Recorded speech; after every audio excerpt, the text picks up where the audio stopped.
Hola, ¿qué tal? Les damos la bienvenida a su programa Ventaneando. No, no es cierto, esto no es Ventaneando. Este es su podcast Una Semana, un libro. Y pues les deseo buenos días, buenas tardes y buenas noches a quienes tengo el privilegio de que me vean y me escuchen en este podcast que hemos llamado Una Semana, un libro.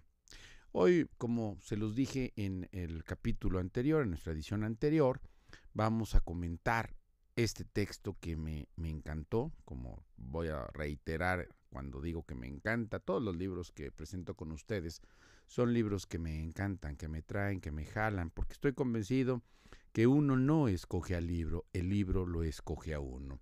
Y en esta ocasión vamos a platicar el libro Los primeros editores, de Alessandro Marzo Magno, una traducción de Marilena de Chiara y editado por Malpaso, que además de hacerlo en una excelente presentación de pasta dura, también lo ofrece en la versión electrónica o el llamado ebook. Este texto aborda sobre todo el desarrollo de la industria editorial en la historia de la humanidad. Y dice en la contraparte, el primer Corán y el primer Talmud, los primeros textos en árabe o hebreo, las primeras partituras, el primer volumen ilustrado de arquitectura y los primeros cuentos obscenos, los primeros tratados médicos, culinarios o militares, los relatos que anunciaron la existencia de América y los mapas que mostraron su aún vacilante geografía, los primeros libros de bolsillo y los primeros bestsellers, la formidable avalancha de novedades que salió de las imprentas venecianas durante la primera mitad del siglo XVI llevó el espíritu del Renacimiento a todos los rincones de Europa y derribó los últimos muros del orden medieval. Armada de papel, tinta y comercio, la Serenísima República desató la revolución del libro. Sus artífices fueron muchos, pero entre ellos sobresale Aldo Manunzio, el genio que creó la edición moderna e ideó la lectura, tal como ahora lo conocemos. Sobre este texto también, bueno, tenemos los comentarios de dos periódicos italianos, La Estampa, que dice, tras la lectura de este libro fascinante y documentadísimo, es inevitable echar mano de la biblioteca. Y La República dice, un himno al libro. El texto se lee de manera muy ágil, tiene, me parece, una integración con abundantes fuentes que las ponen hasta el final, lo que hace una lectura mucho más ágil, no hace que el lector pues vaya y consulte quizá ya algún dato que pareciera que fuera de mayor interés, pues están ahí los datos, está la cita y ya sea en el documento o el texto, en fin. Y el libro arranca con esta frase del comediante norteamericano Groucho Marx. El libro es el mejor amigo del hombre después del perro. Los capítulos que integran este texto arrancan con Venecia, capital del libro. Y se aborda cómo en el siglo, entre el siglo XV y el siglo XVI, Venecia se convierte en, digamos, la ciudad que albergará la industria editorial desde la cual se editarán los libros que irán transformando a prácticamente todo el mundo.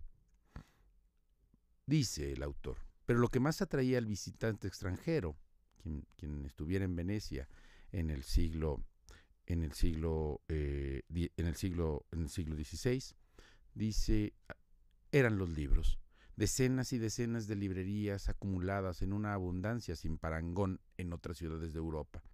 Tenemos noticia de auténticas rutas de compra, como la describe el historiador Marco Antonio Sabellico, que se beneficiará de la primera forma conocida de copyright, cuando habla de dos amigos que salen de Fontego dei Tedeschi, al pie del puente del Rialto, con la intención de llegar a San Marco, pero no consiguen alcanzar su destino, devorados por la curiosidad de leer las listas de libros colgadas fuera de las tiendas.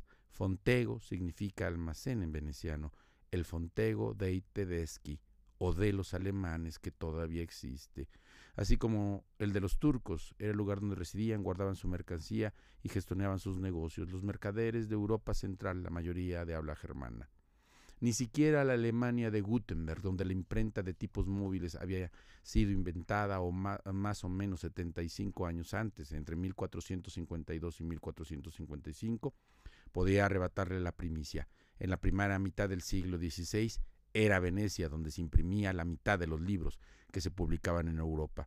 Esta primacía no solo era cuantitativa, sino también cualitativa, por la riqueza y la belleza de los volúmenes que sus impresores producían.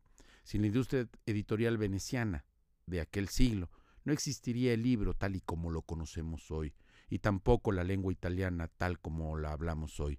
El italiano se basa en las obras de los toscanos Dante y Petrarca, pero son las ediciones venecianas a cargo del humanista Pietro Bembo e impresas por el rey de los editores, Aldo Manunzio, las que decidieron la influencia que aún perdura.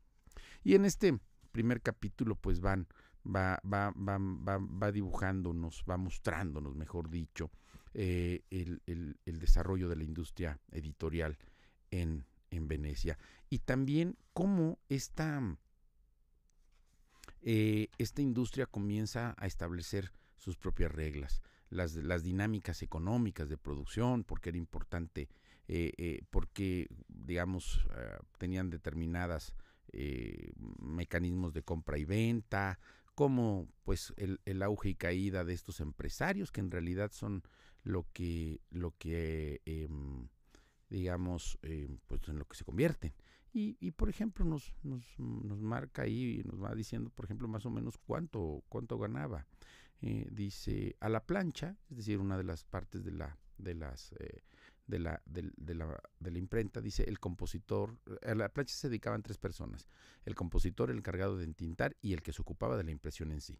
Una pequeña imprenta podía emplear 6 a 6 personas, mientras que una que dispusiera de 6 a 8 y entre 30 y 40 trabajadores eran como una empresa de dimensiones notables.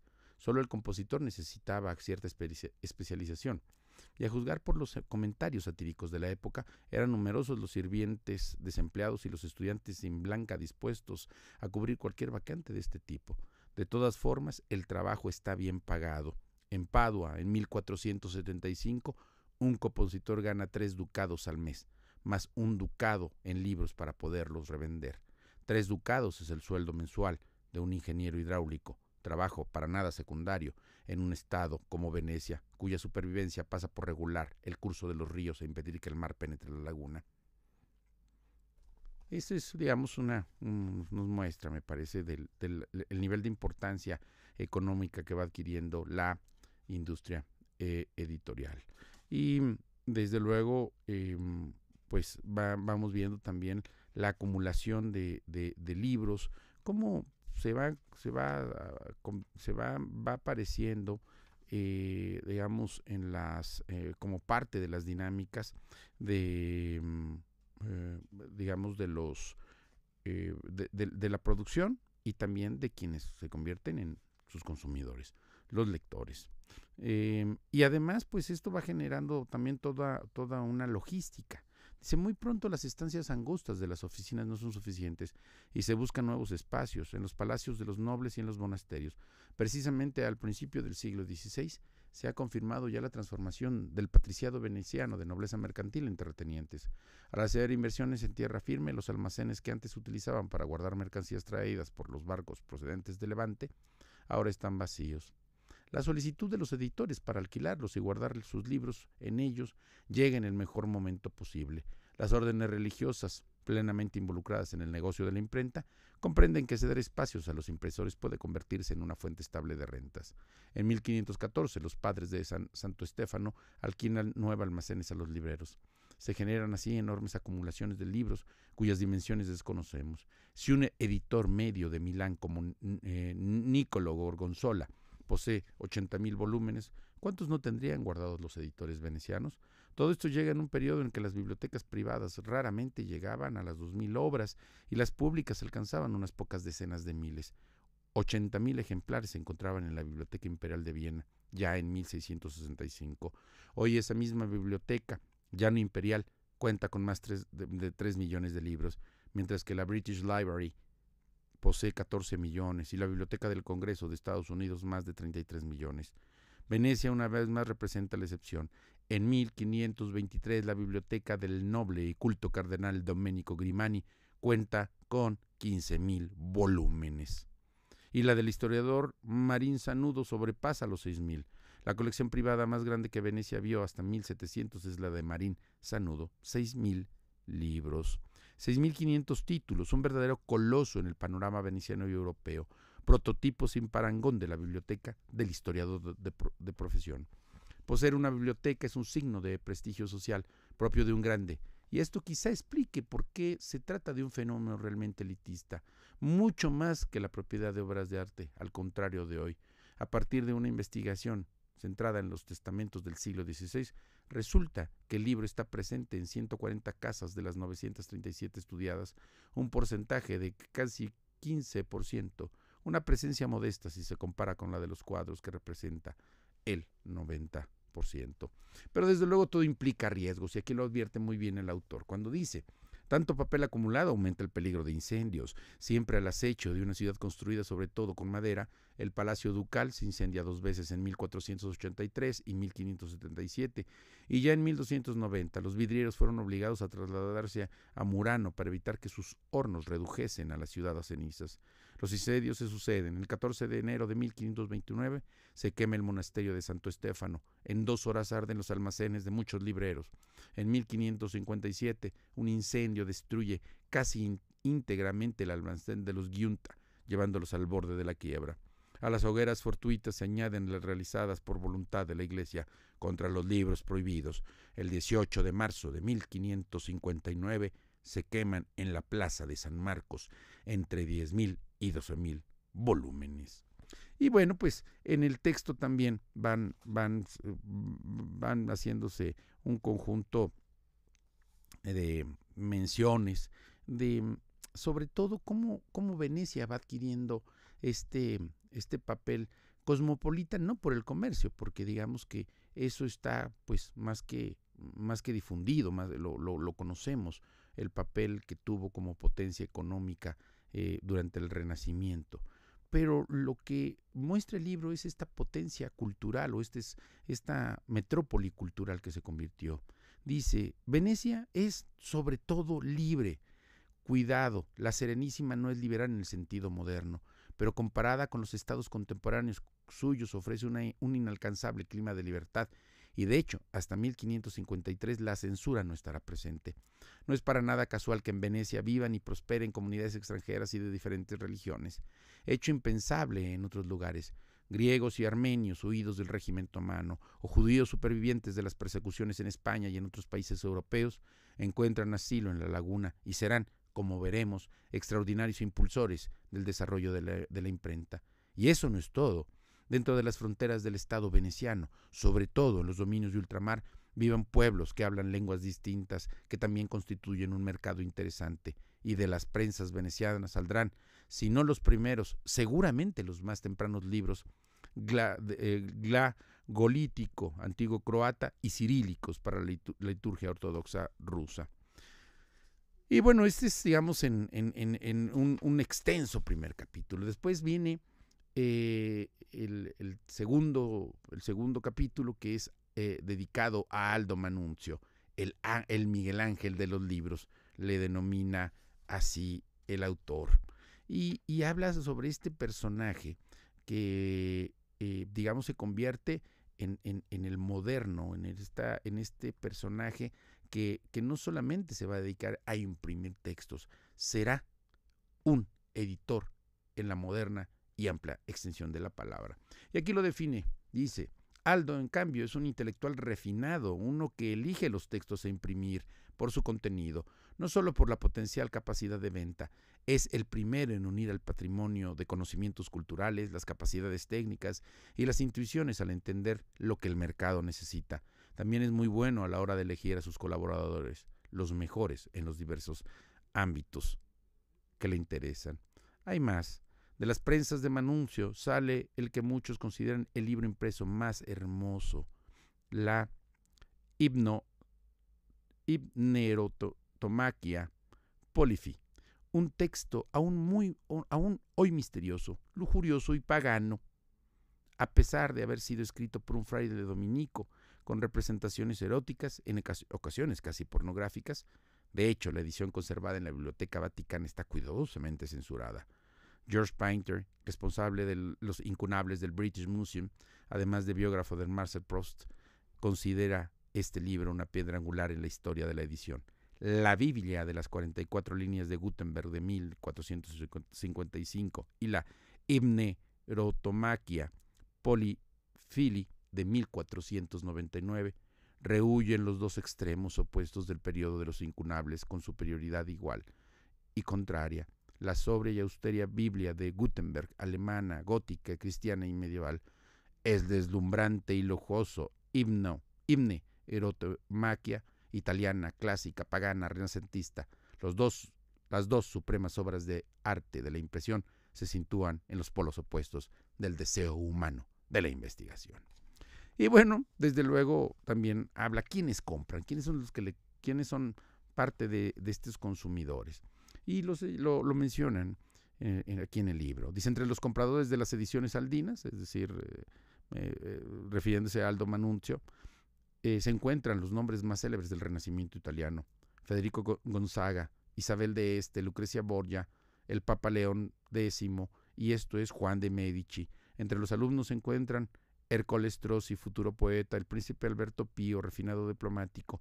Entre los amigos, Giovanni Pico de la Mirandola, Erasmo de Rotterdam, los poetas humanistas Pietro Bembo, veneciano, y Angelo Poliziano, florentino, el bibliófilo Jean Rollier de Servières, tesorero general de Francia, y el patricio iconista veneciano Marin Sanudo, el humanista inglés William Latimer, profesor de Canterbury y Oxford, el humanista y médico inglés Thomas Lignaker de Canterbury, profesor de griego de Oxford.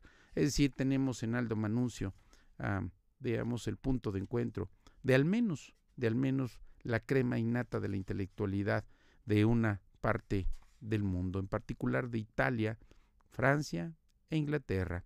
Y como veremos, no solamente es respecto a la edición o el impacto que va a tener el desarrollo de esta industria editorial, no solamente es en la edición de estos textos, estos libros que acabo de mencionar, sino también me parece que crea lo que muchos somos, lo que muchos son, lo que muchas son, y es el lector, la lectora. Manuncio es plenamente consciente de la revolución que está llevando a cabo. Escribe a Marin Sanudo que el libro portátil permite leer en los momentos libres de ocupaciones políticas o de estudio, y al condottiero Bartolomeo de Alviano, que dentro de unos cuantos años era el responsable de la derrota valesiana de Agnadello, le sugiere que lleve los libros de pequeño formato a las campañas militares. Dice el autor, nace el concepto de lectura como actividad de entretenimiento y no de aprendizaje, un concepto con 5 siglos de vida, aún vigente hoy en día. Pero parece que para Aldo las revoluciones son como las cerezas, una lleva a otra. Así, cuando imprime un libro de geografía de Pietro Bembo, de a Etna, donde el cardenal humanista veneciano describe impresionado una erupción del volcán siciliano, acepta las sugerencias del autor y usa por primera vez la coma, introduce el uso de los apóstrofes, de los acentos y del punto y coma. En 1502 empieza a marcar los libros con el áncala y el delfín, símbolos utilizados por primera vez, pero en horizontal, en una ilustración de Polifilo, y también experimenta con las encuadernaciones utilizando una particular llamada a la griega, en cuero marroquí verde oliva, con flores estilizadas o figuras geométricas impresas en oro, que muy pronto se difunde por todo el norte de Italia. Y bueno, pues, digamos, luego viene en el tercer capítulo, se refiere a la edición del primer Talmud. Y arranca mostrándonos ese espacio que, como ya se mencionó, digamos, se convierte Venecia en este espacio cosmopolita. Y dice, en este ámbito donde se inserta y se desarrolla la industria editorial en hebreo, que contrariamente a lo que ocurre en otros lugares, no es alimentada por editores judíos, porque la Serenísima les prohíbe publicar libros, es decir, no eran tan libres, pero bueno, comparado con otros espacios lo era bastante. En los exaltados años del auge editorial veneciano, que en breve conduce a la ciudad a la cumbre de la edición del hebreo en Europa, solo habrá un impresor judío importante, Meyer Parenzo, quien fuera definido como el mayor impresor judío de todos los tiempos. Gershon Sonsino, no obstante sus reiterados intentos, nunca desembarcará en Venecia. Se instalará durante tiempo en el estado Veneto, en Brescia, donde en 1494 imprimirá una Biblia destinada a desempeñar un importante papel histórico. Se trata de la así llamada Biblia de Berlín, la que utilizó Martín Lutero para la traducción al alemán y que dará inicio a la Reforma. Pero vamos digamos, a la edición del primer Talmud, ¿no? Mientras, digamos, él empieza a imprimir, digamos, Biblias, que digamos es uno de los libros más solicitados, dice, el Talmud empieza ahí a desarrollarse como un proyecto. Y dice, lo cita de ahora, este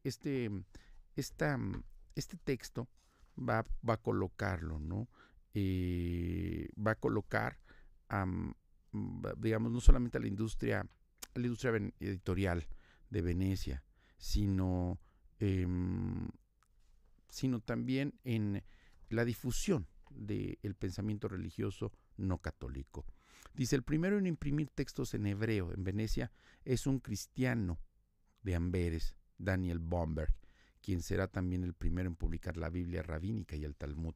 Al principio no fue bien recibido y tuvo que esforzarse mucho para conseguir que el gobierno le otorgara el privilegio para imprimir en hebreo.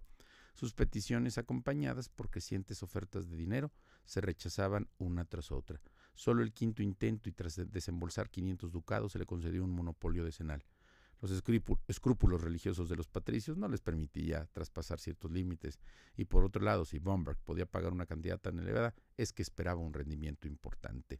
En 1515 funda en inventa gracias a la colaboración de un judío convertido en fraile, Felice de Prato, quien se dirige al gobierno veneciano para conseguir como ayudantes a 4 hombres judíos muy cultos, tal vez de procedencia extranjera, y que pudiesen disfrutar el privilegio de llevar la gorra negra. La llegada del flamenco a la laguna se produce durante la gran ola migratoria de tipógrafos, que habría que hacer un paréntesis. También es otro de los elementos que aquí señala cómo a Venecia llegan alemanes, turcos, sirios, españoles, y que van a convertirse en digamos, los responsables del desarrollo también de esa industria editorial. No solamente sus personajes como Aldo Manuncio que estamos mencionando, sino también esos personajes a veces no anónimos, pero que están ahí tras bambalinas desarrollando la industria editorial. Pero también, digamos, esta primera edición del Talmud dice, mientras trabajaba en las Biblias rabínicas, el editor también piensa en el Talmud. Cornelius Adelkind se encarga de la edición del Talmud babilonio, que se imprime en 12 volúmenes entre 1520 y 1523, mientras que entre 1522 y 1523 salen de las prensas los 4 volúmenes del Talmud palestino. También en este caso la edición de Bomberg es memorable, no solo por la procesión filológica y la belleza de los tipos, sino también por la paginación, y está destinada a convertirse en un modelo. La composición del texto era tan buena que se produjo en todas las impresiones de los siglos sucesivos. Como es evidente, en este breve periodo el impresor flamenco afincado en Venecia publica por primera vez algunas de las obras fundamentales del hebraísmo, pero su actividad es aún más amplia. Trabaja bajo comisión en numerosas comunidades de la diáspora, de Roma, España, Alemania y Grecia, hasta en Alepo, Siria. Y aquí el autor nos pone una historia de dónde termina uno de estos ejemplares. y dice: una copia perfectamente conservada de los 12 volúmenes del Talmud de Bamberg está a la venta en Sotheby's, junto a otros 13,000 libros en hebreo, por $40 millones. Se trata de la Balmadonna Trust Library, una inalcanzable colección reunida durante 60 años por Jack Lancer, conde de Balmadonna. El título hace referencia a una pequeña ciudad piemontesa de la provincia de Alessandria. Este señor, de padre inglés, nacido en Amberes en 1924, se mudó a Londres de niño y se convirtió en uno de los más importantes mercaderes de diamantes industriales. A partir de la década de 1950, empezó a coleccionar libros en hebreo. En 1956, tuvo conocimiento de que la abadía de Westminster conservaba parcialmente olvidado el Talmud babilonio impreso por Bamberg. Se trataba de una copia encargada por Enrique VIII para evaluar la posibilidad de convertirse al judaísmo y así poder divorciarse. De lo que es capaz uno, ¿verdad? Pero cuando los 12 volúmenes llegaron a Londres, años más tarde, el soberano ya había fundado la Iglesia de Inglaterra y no los necesitó. Sin embargo, ya los había pagado y los envió a la abadía, donde cayeron en el olvido hacía siglos. Lancer tardó 25 años en conseguirlos, lo que ocurrió en la década de 1970 gracias a un intercambio. Donó, y lo pone entrecomillado el autor, una copia del estatuto de la abadía de Westminster, de 9 siglos de antigüedad, a cambio del Talmud veneciano. Su sobrino cuenta que el encargado de la biblioteca de la abadía, al enterarse de que el estatuto estaba en el mercado, recibió al coleccionista con estas palabras: señor Lancer, le estábamos esperando. Y bueno, el libro, y pues yo quisiera seguir todos los capítulos, pues me apasionaron. Luego tenemos también un Corán perdido.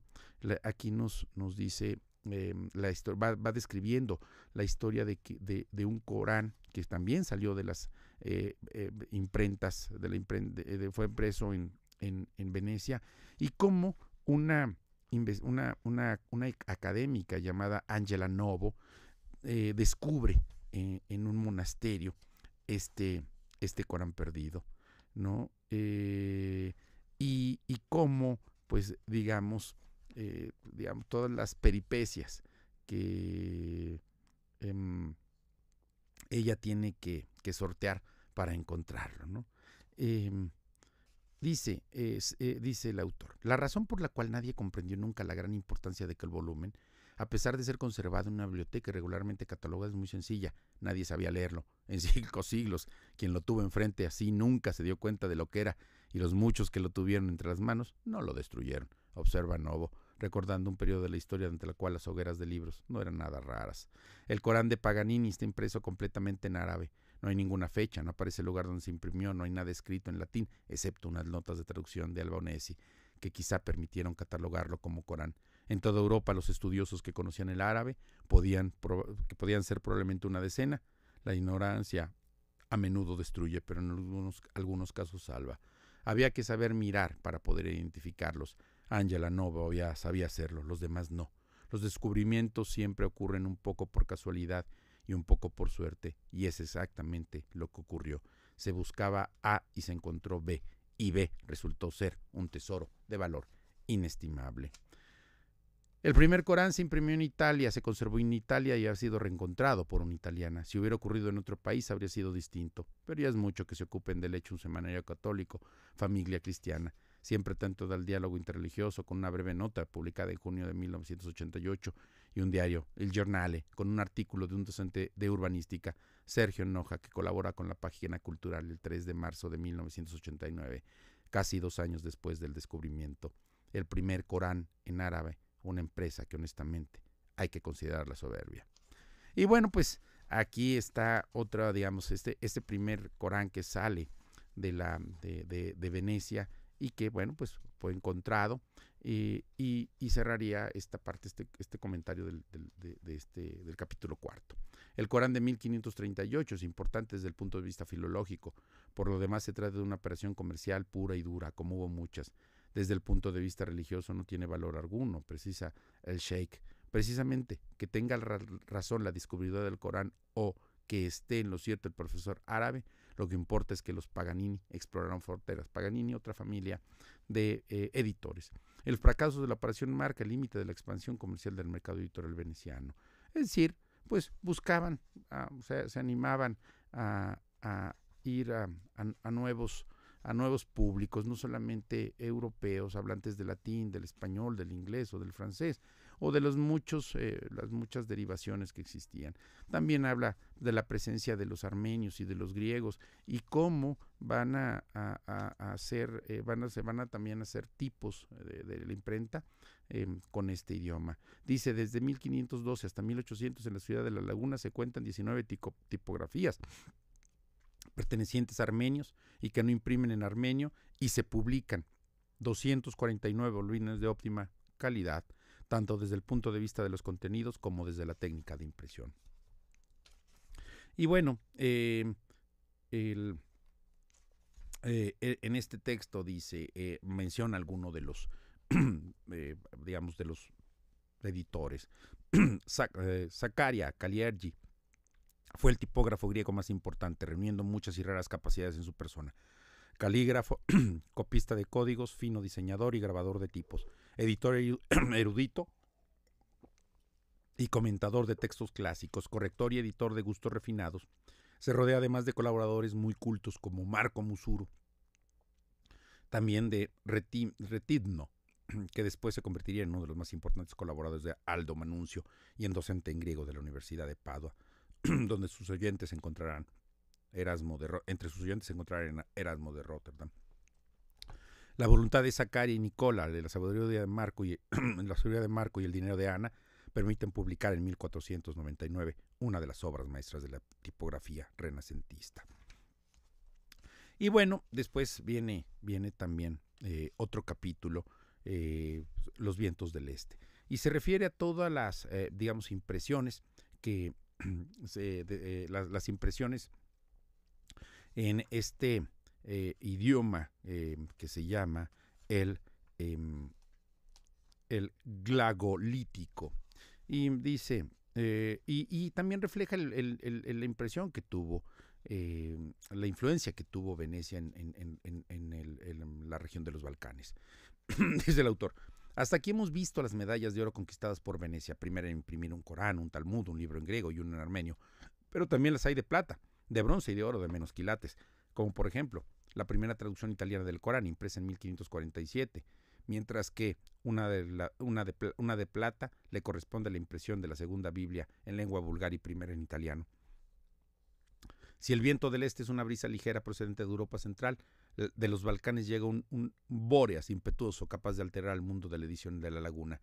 Venecia se convierte en el punto de referencia de las lenguas eslavas del sur, yugoslavas, para utilizar un término que en aquel momento aún no había sido acuñado. Croata, serbio, bosnio. Hay que decir que utilizar estos términos no resulta cómodo en aras de la claridad, aunque en realidad constituyen un anacronismo.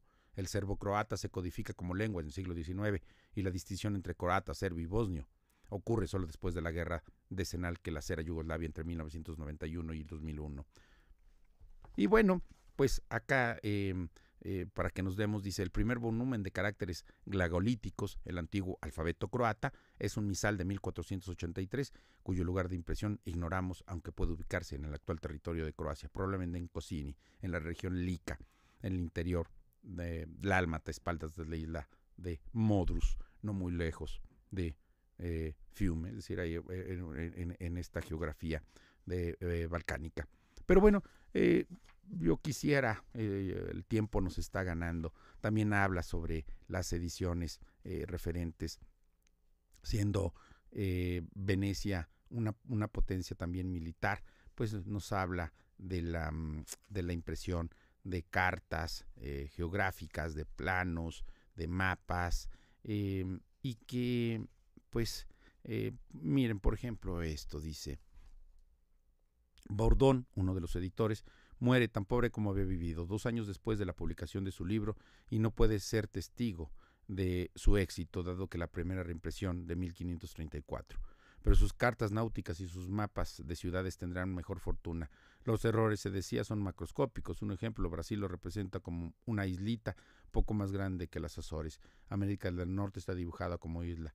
Bourdon es también el primero en mencionar las conquistas de Francisco Pizarro en Perú y dibuja un mapa de la gran ciudad de Tenochtitlan en el centro, claramente visible. una pirámide escalonada, probablemente basándose en la versión italiana de la crónica de Hernán Cortés, traducida por Niccolò Liburnio e impresa en Venecia en 1524. Una traducción anónima había sido publicada en Milán 2 años antes.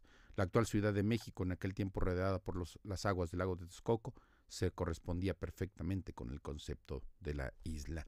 Y bueno, pues aquí vamos, se llama de hecho La Tierra y la Guerra.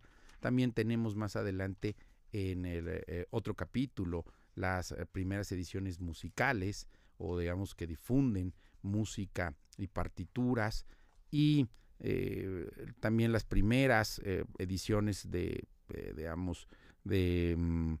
libros de cocina, de atención, de medicina, en fin, uno es esclavo. Yo quisiera seguir comentando este libro, pero bueno, pues se acaba el tiempo. Les recomiendo los primeros editores, Alessandro Marzo Magno, de Editorial Malpaso. Léanlo, se los recomiendo.